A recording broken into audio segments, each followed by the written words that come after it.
Monday morning. The rain came in sheets off Lake Michigan, climbing the glass flanks of the Halstead Capitol Tower until the 52nd floor was an island above the clouds. Inside, the light was the particular blue-white of institutions that have decided comfort is a liability. Cold, precise, indifferent. A deal worth $4.3 billion was 40 minutes from being signed. Victoria Hale stood at the head of the conference table, 41 years old. The youngest CEO in Halstead's 60-year history, a woman whose name appeared in the same sentence as words like visionary and ruthless with equal frequency. The table in front of her was 12 feet of Brazilian rosewood.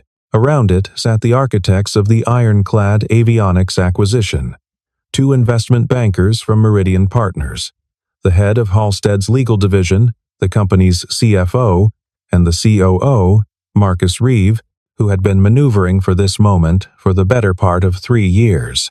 Everyone believed the deal was done. No one noticed the man pushing the cleaning cart through the far door. His name was Daniel Carr. He was 32 years old. He had been mopping floors on the 52nd floor for 8 months, and in those 8 months, not one person in that room had ever asked his name. Daniel arrived at Halstead Capitol every morning at 5:45, before the traders, before the analysts, before the people whose photographs appeared in the financial press. He came in through the loading dock on Wacker Drive, swiped his contractor's badge, and took the service elevator to whichever floor was on that day's rotation.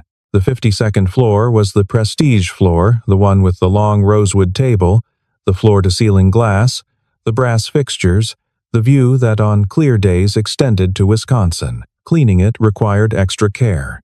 The waste bins were emptied twice daily. The glass was polished without streaks. The espresso machine was descaled every Friday. Daniel did all of it without being seen. This was not metaphor. It was functional reality.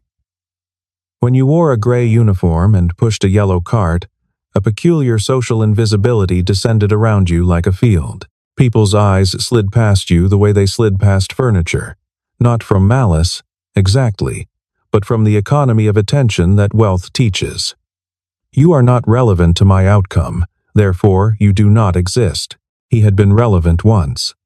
2 years earlier, he had been a quantitative analyst at Northbridge Trading, one of 7 people on the firm's algorithmic strategy desk, building models that parsed market microstructure the way a cardiologist reads an EKG. He had spent 4 years at Northbridge, and in the final 18 months, he had built something extraordinary, a volatility prediction framework that accounted for second-order supply chain dependencies in defense-adjacent sectors. The model had generated returns that made the desk's managing director look like a genius at the annual investor presentation. The managing director's name was Preston Holt. Preston had received the credit. When Daniel raised the discrepancy, Preston had him walked out of the building by security before lunch. The blacklist in quantitative finance was not formal. It was a series of phone calls between men who golfed together. And within 3 months, every door Daniel had once opened with ease was sealed. He had a daughter. Her name was Lily. She was 7 years old, and she believed, with the absolute conviction of children, that her father could fix anything. He had promised her he would land on his feet. The cleaning contract was not landing on his feet, but it was keeping the lights on. And for now, it would do. He had learned to be quiet. Quiet was safe. Quiet kept the contract. That Monday morning, with the rain hammering the glass and the acquisition team arranged around the rosewood table, Daniel's cart had a faulty left wheel. He had reported it 3 weeks ago. The facilities manager had not yet replaced it. The wheel caught on the threshold between the hallway tile and the conference room carpet, and Daniel overcorrected. And 2 ceramic espresso cups on the edge of his collection tray collided with a sound like a small bell. Clink. The room went still. Victoria Hale looked at him. The silence lasted perhaps 2 seconds, but it had the density of much longer silences. Daniel kept his eyes down, righting the cups, moving to leave. A small incident, easily forgotten. Then Victoria spoke. "Come here."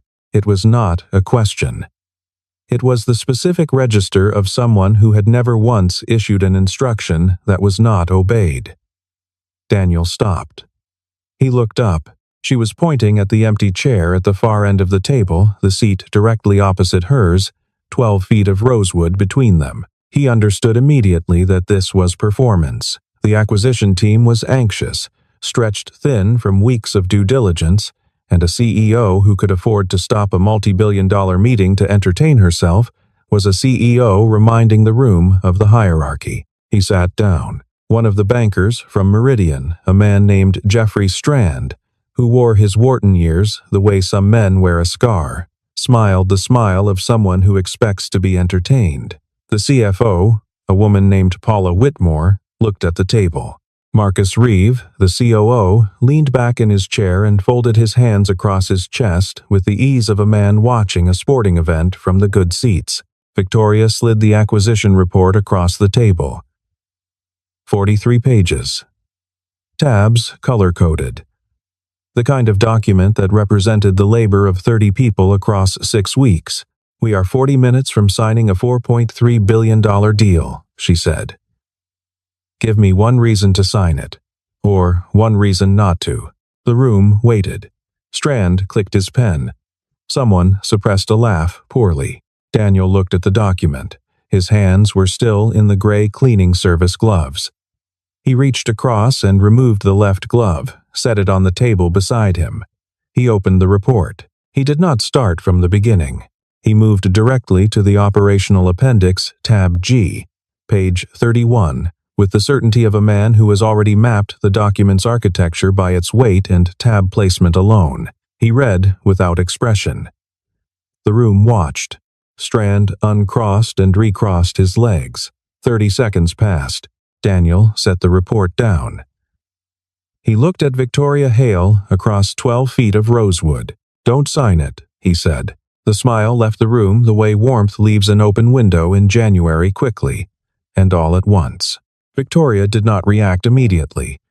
This, Daniel would later understand, was the tell of someone who has spent a career in rooms where information is a weapon. You do not show that a new piece of data has changed anything until you have processed it completely. "Explain," she said. Daniel turned back to tab G. He placed his index finger on a table near the bottom of page 31, a logistics performance table for Ironclad's primary component supplier, a manufacturer called Sentinel Parts Group based in Tucson. The acquisition contract for Ironclad includes a performance warranty clause linked to their primary supplier. The clause triggers a Department of Defense contract review if Sentinel's on-time delivery rate falls below the performance threshold by more than 12% across any 6-month measurement window. He moved his finger across the row. Sentinel's delivery performance has declined for 3 consecutive quarters. They are currently running 9.7% below threshold. He paused one beat. The next measurement window closes in 11 weeks. If the trend holds and the logistics data in this appendix suggests it will, the DoD review triggers automatically. No one spoke. A DoD contract review on Ironclad's primary revenue stream would freeze the company's receivables for a minimum of 4 months. You would be acquiring a firm whose cash flow is effectively suspended the quarter after closing.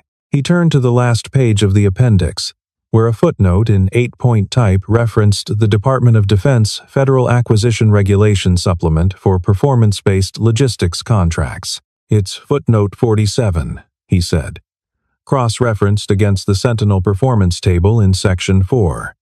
"The data is all here." Jeffrey Strand had his laptop open. His fingers moved over the keyboard.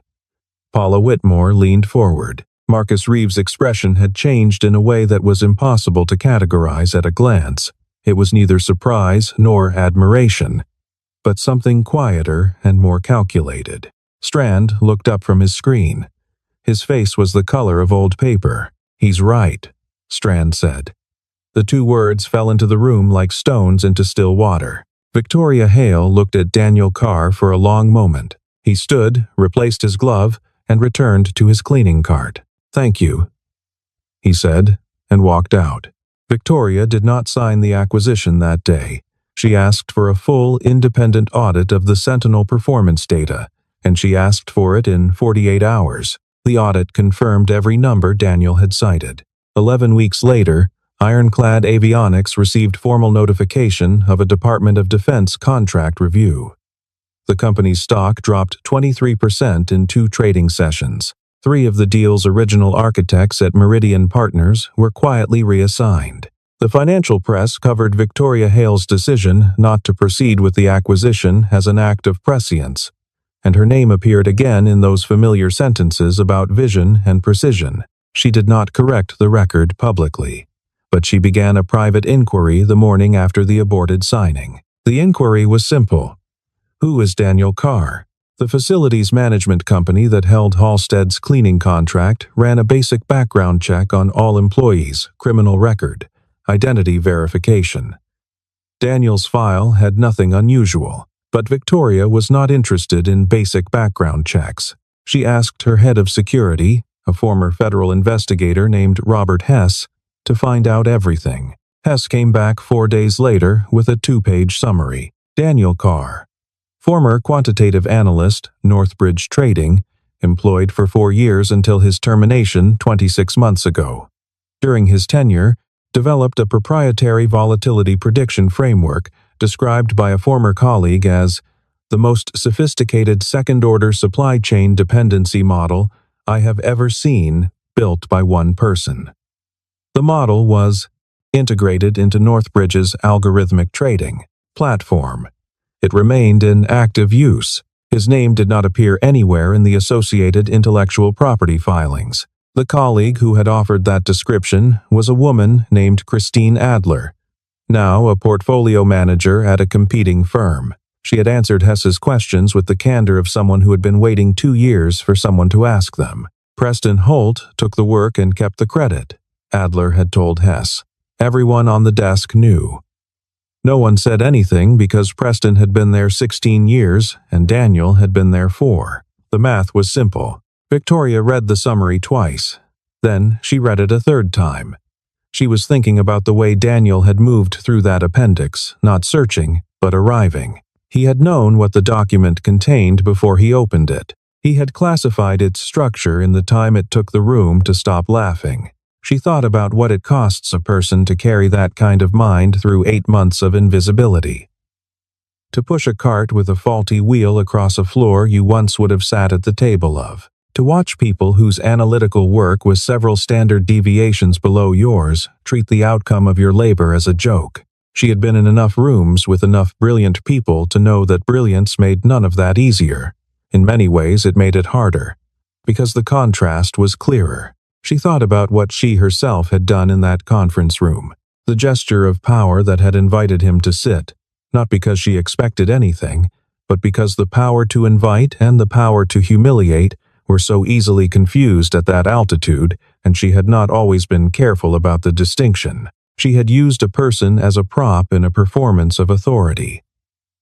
That the performance had accidentally revealed something exceptional did not make it less of what it was. These were not comfortable thoughts, but Victoria Hale had not built what she built by refusing to sit with uncomfortable conclusions. She put the summary in her desk drawer and called her executive assistant. "Schedule a meeting," she said. "Not here." The cafe was on the edge of River North, the kind of place that served pour-over coffee at prices that reflected the neighborhood's recent renovation, rather than the quality of the beans. It was a Tuesday, mid-morning. The crowd was the city's specific mid-morning blend freelancers, parents with strollers, the occasional person in a suit who had missed a train. Daniel arrived 3 minutes early.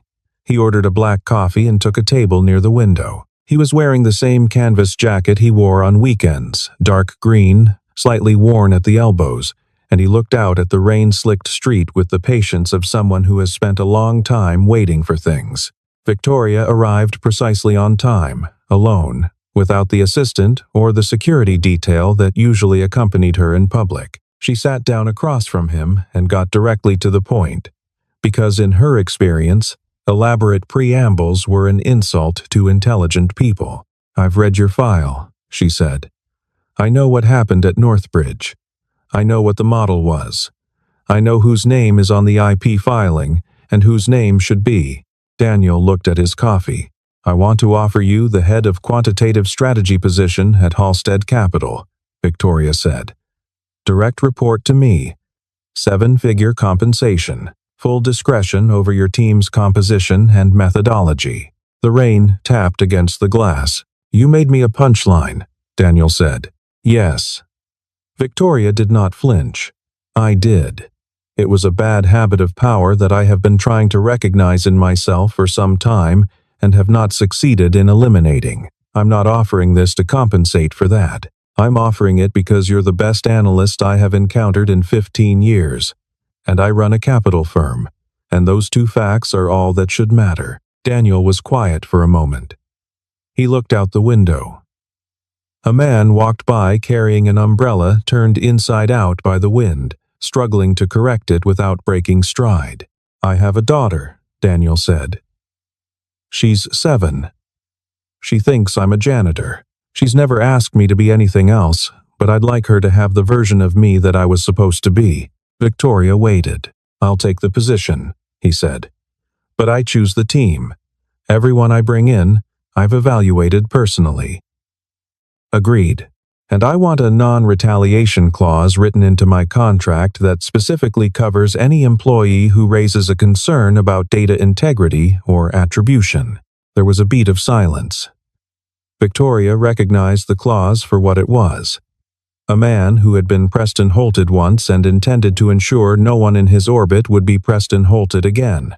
Agreed, she said again. 2 weeks later, Daniel Carr walked through the front entrance of the Halstead Capital Tower. The lobby security desk gave him a blue badge executive level.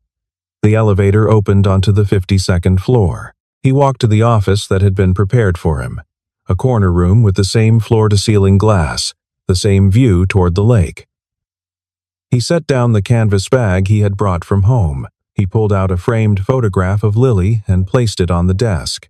He sat down and opened his laptop. He had work to do. Marcus Reeve had been at Halstead Capital for 11 years. He had survived 4 changes of leadership, 2 major market corrections, and 1 SEC inquiry that had brushed close enough to his desk to leave a scorch mark before concluding without charges. He understood, with the clarity of someone who has spent a decade navigating institutional power, that information was the real currency of a firm like Halstead, not the trades, not the fees, but the flow of data, who had access to it, and who could shape its interpretation. He had controlled that flow for years. The current structure suited him precisely. Daniel Carr's arrival disturbed the structure. Marcus's response was surgical. He did not oppose Daniel overtly. This was not the kind of firm where overt opposition to a CEO's hire was survivable. Instead, he worked through the mechanisms available to someone with 11 years of institutional scar tissue. He delayed Daniel's data access provisioning by routing it through a compliance review that moved at the speed of a glacier. He scheduled meetings that conflicted with the onboarding sessions Daniel had arranged for his new team. He allowed email threads about system permissions to sit unanswered for days. Daniel recorded all of it. Timestamps, access logs, the email trails. He did not raise the matter with Victoria. He filed it in a folder on his desktop labeled Administrative and continued working with the data he had access to, which was less than he needed but more than most people would have known what to do with. 6 weeks after he joined, Daniel brought a new analysis to Victoria. He had identified a cluster of rare earth metals, equities, a sector that received little mainstream analytical attention because the supply chain was exceptionally difficult to model. He had spent 2 weeks mapping it, tracking 3 interdependent choke points in the global lithium processing pipeline against seasonal contract renewal cycles and a shipping lane disruption in the Western Pacific that had barely made the financial press. His conclusion: the supply chain would tighten significantly within 90 days, and a set of specific mid-cap industrial stocks with rare earth exposure were substantially undervalued. Victoria approved the position. 93 days later, the sector moved sharply.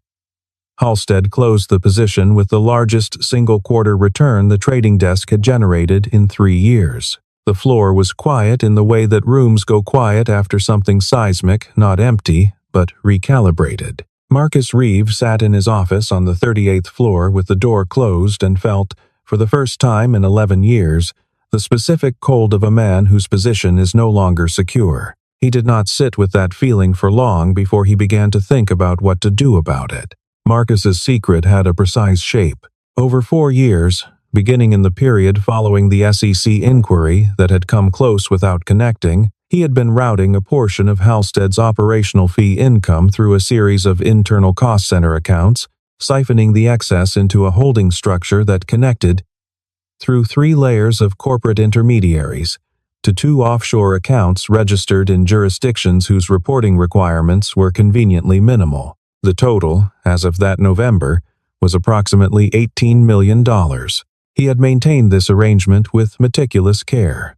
No single transfer was large enough to flag an automated compliance alert. The cost center accounts were ones he had established during a legitimate accounting reorganization in his second year, and had never been subjected to a detailed audit. The structure was elegant, in the way that long-maintained frauds sometimes are not complex, but invisible. Daniel's growing access to Halstead's data systems was a threat to its invisibility. Marcus had spent 3 weeks designing the countermove. He recruited a single ally, a systems administrator on the IT team named Warren, who had received the kind of performance review that suggested his position was not long for this organization, and who understood that Marcus had the influence to change that calculus. Warren required 3 days to complete his part of the arrangement.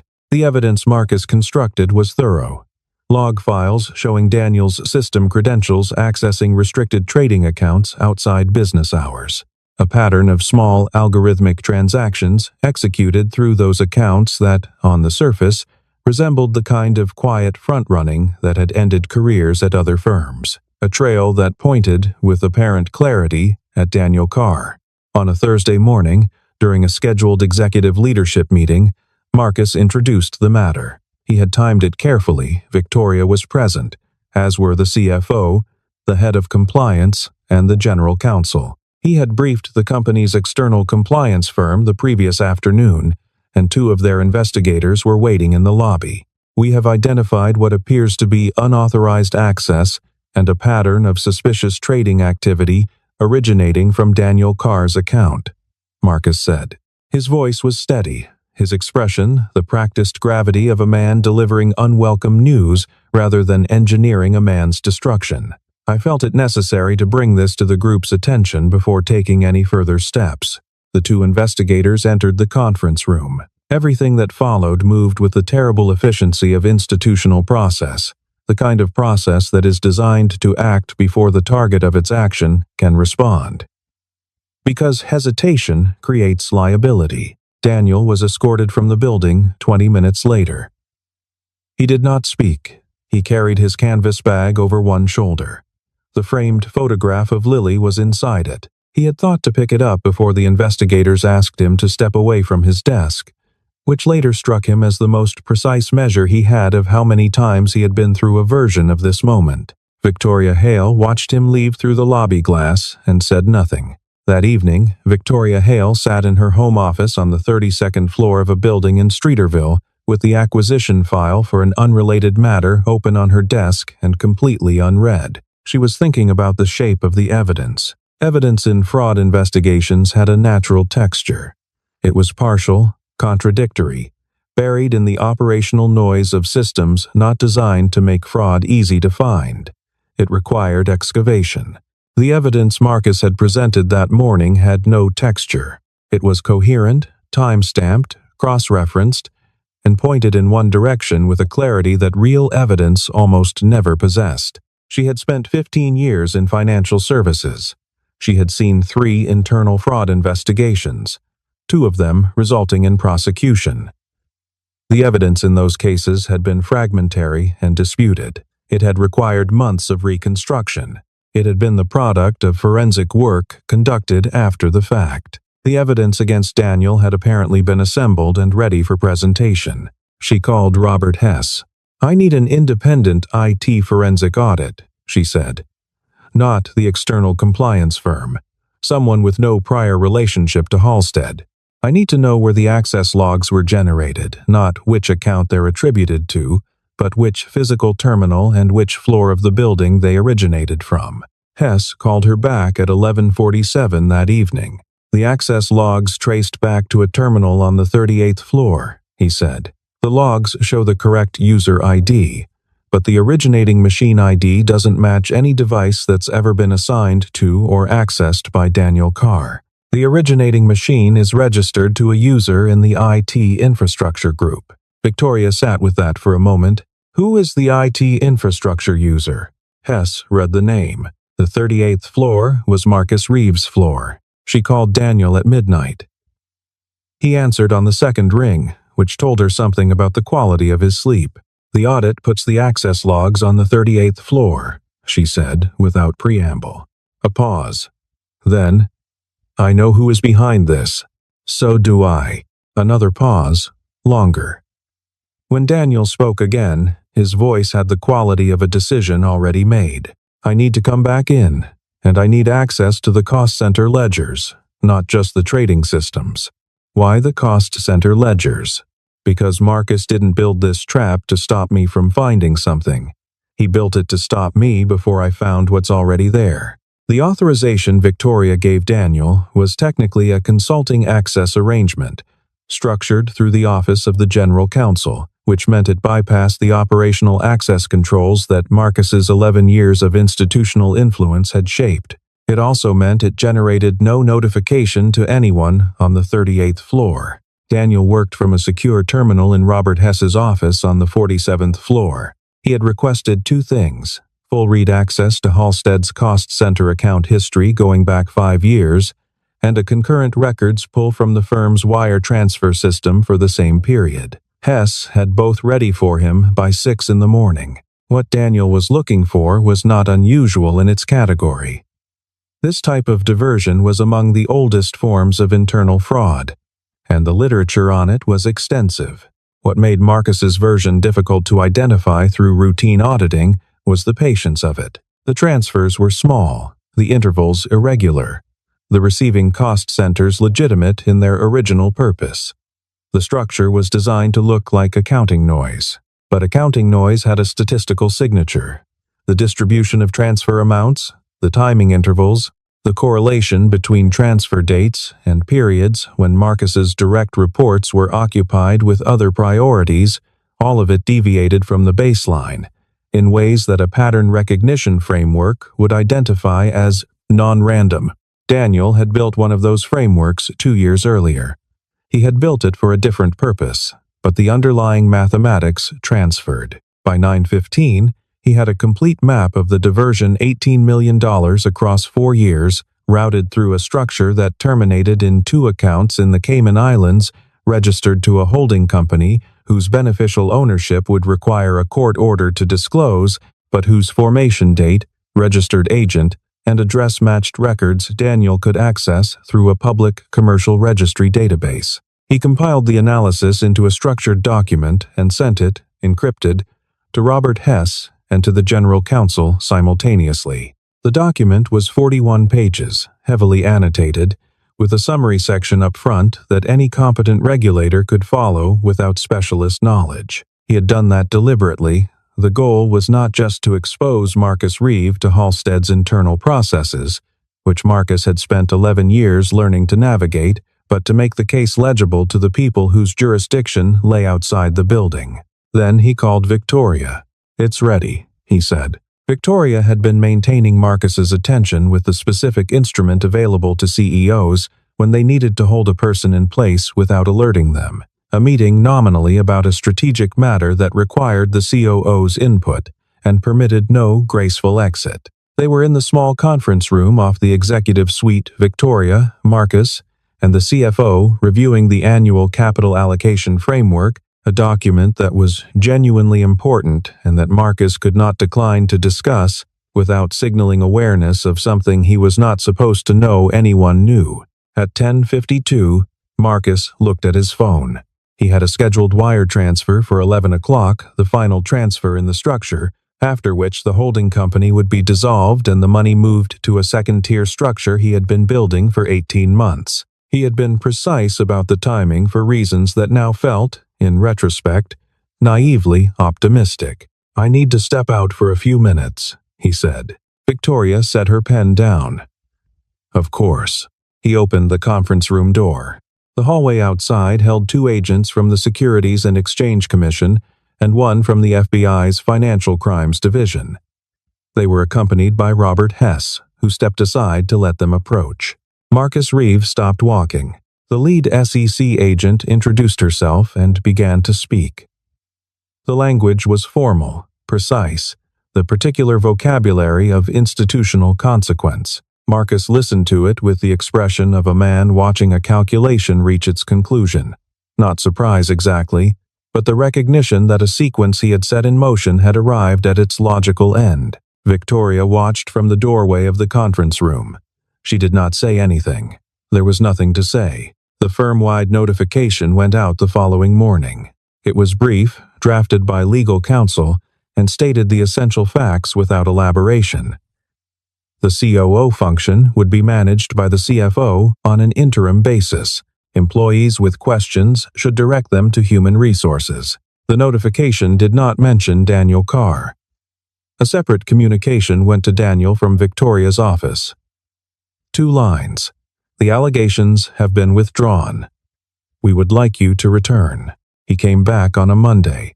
The same building, the same lobby, the same elevator to the 52nd floor. He retrieved his blue badge from the security desk they had kept it, which he noticed and took the elevator up. The photograph of Lily was still in his bag. The floor was different in a way that was difficult to name. The work was the same, the desks and screens and the hum of the trading systems. But rooms carry the residue of what has happened in them. And the people in this room had watched a man be escorted out 5 days earlier and were now watching him return. And they understood, even without the full context, that the story had changed. A week after Daniel's return, Victoria called a meeting of Halstead's board of directors. It was an extraordinary session, not scheduled in the normal cadence of quarterly governance, which meant the board members arrived with the awareness that something material had occurred. Victoria presented the Marcus Reeve matter factually and without embellishment. She presented the regulatory timeline, the forensic audit findings, the estimated financial exposure. She answered the board's questions with precision. Then she set aside her prepared materials and spoke without notes. "We made a structural error," she said, "not just in the specific failure of oversight that allowed this to continue for 4 years. A larger error. This firm has evaluated talent through the filter of credential and pedigree for a long time. We have confused the signals of background with the substance of ability. We promoted people because they looked like the people who had been promoted before them. And we allowed people with the wrong credentials to become invisible to us, sometimes literally." The board was quiet. Daniel Carr identified a $4.3 billion acquisition risk that 6 weeks of formal due diligence had missed. He did it in 30 seconds with a document he had never seen before. He did it while wearing a cleaning uniform, and this firm's first response was to use him as a punchline.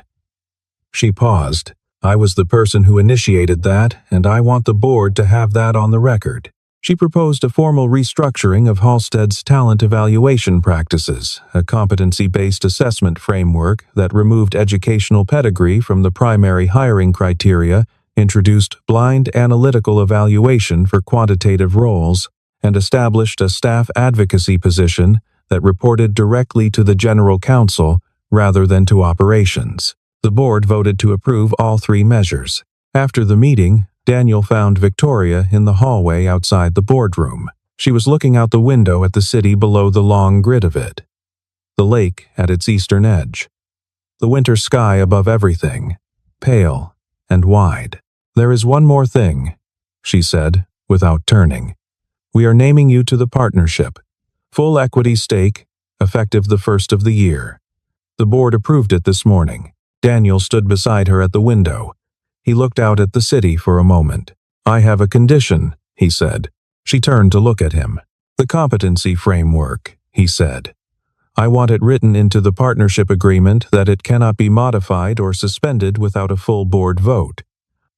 Not an executive decision. The board. Victoria considered this. The request had the same quality as everything else he did, economical, precise, carrying more weight than its surface suggested.